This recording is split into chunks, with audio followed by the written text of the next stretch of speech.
What's up, everybody? It's your old pal Eddie Stevens here from Pico Rivera, California. And been a while since I've done a video, and you'll probably see a few more coming up. I got a couple things coming in finally. Obviously, it's not always easy to buy stuff in a pandemic, right? But what I did today was I swung by my storage, and I was just talking to one of my friends last night, Harley Dugan from the YouTube tribute Hollywood U2. We were talking about bases that we had, and I was like, man, I got a few that I have not touched, literally have not touched in years. And this one is probably one of those that this is November 7th, 2020 today. I probably have literally not touched this in at least 5 years.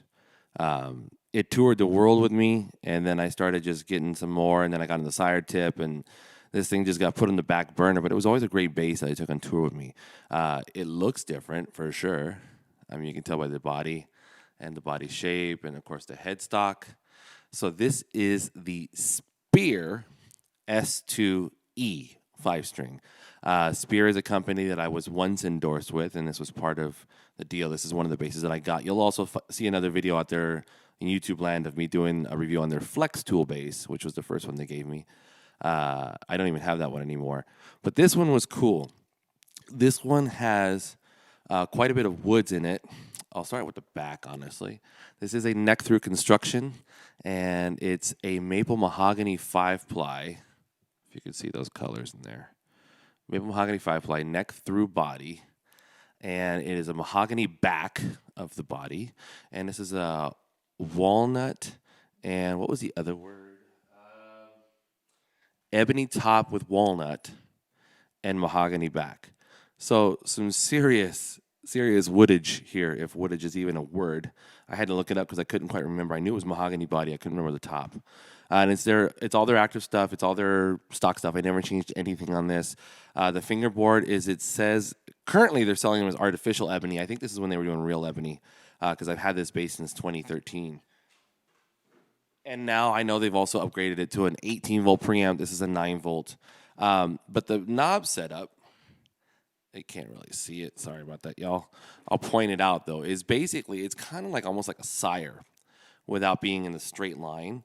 But you got a volume and master tone, pickup blend, and then bass, mid, treble. Why they did bass up here, I don't know, but they did.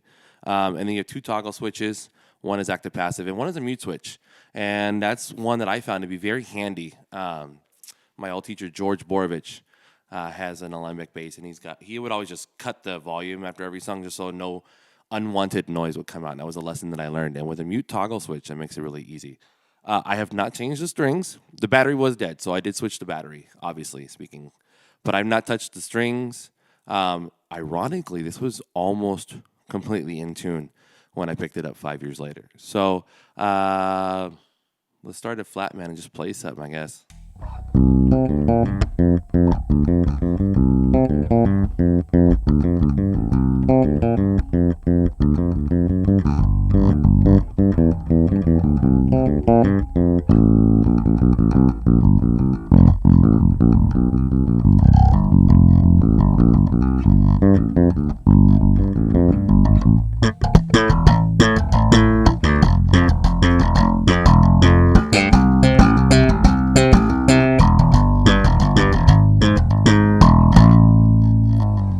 That's just straight up flat in active mode.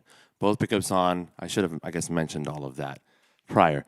But with dead strings for 5 years, and this is just direct audio into a Behringer XR 18, into a DI, into the PA mixer. So there's no funky stuff going on. I usually go through the amp, but I'm not even going through the amp right now. That's just straight up. It's still holding true. So I think if I put a little TLC into this thing, obviously some new strings are in order if I'm going to start playing it again. And just clean it up a little bit. Man, this thing's going to come back to life quick. Something I do remember from what I did used to use, and I'll demonstrate that here, is when you go active to passive, the volume difference was noticeable. So this is active. And here's passive. So you definitely lose a lot when you go passive on this bass, but quite honestly, with a bass like this, and with all that at your disposal, I don't know why one would even go passive. It's just strictly there for if your battery dies on you, in which case you just grab your amp real quick and maybe slightly gain it up and give it some more tonality. But if you're responsible with your batteries, I've said this before, you don't have the problem. So I'm going to do a little bit of treble boost and a little bit of bass boost, just a touch.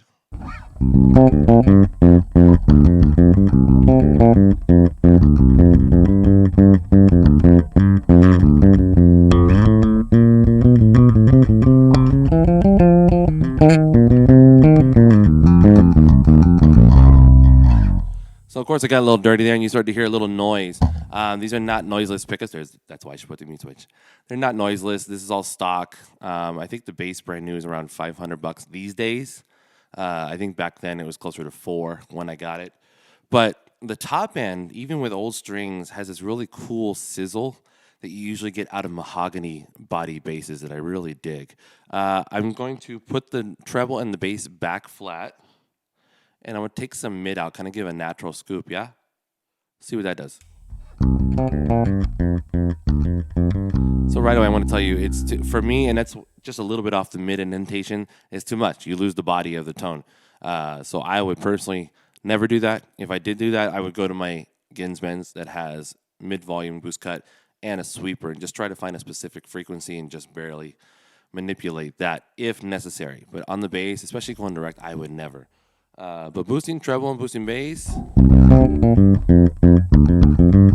even putting the bass back flat, just leaving the treble boost.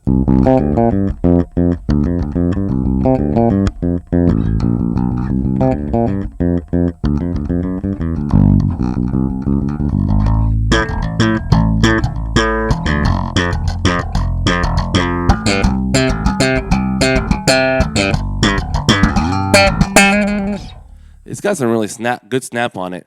Again, with dead strings. You know, this is 5 years with having already been, played on, sweated on. As big folks, we sweat. And sitting in a case in a storage for 5 years, and it's still doing the thing. Still got a good pop on it. I can't imagine what it's gonna sound like with new strings. I used to play it, but for you guys, yeah, it's really cool. So this little horn here is cool. It doesn't get in your way or nothing. The body up here, connecting this high up on the neck, doesn't get in the way. It is 24 frets, and you are able to get it right up there pretty easily, actually. Easier than some of my other basses for sure. The string spacing on this thing, and now this is a Asian company, I believe Korean, if I remember correctly. And maybe because they think they have smaller hands, I don't know. But the string spacing is super, super close. Not close where it's uncomfortable, like, man, I can't even play this, I'm just hitting too much. But for those guys out there that are like, man, I can only play a 4-string because I have small hands, I can't really reach to the 5, to the B, especially up here, needing to stretch. This bass is a great, great bass for that because the string spacing is so, so close. To give you some more aesthetic stuff, the truss rod access is up here. There's a little plate on it. The bridge is super solid, and it's only top load. I think they also changed that to be able to go through the body after they started improving stuff. I got this when they were a brand new company. So this was like one, I don't want to say the prototype, but one of the first models out. The bridge is super solid though.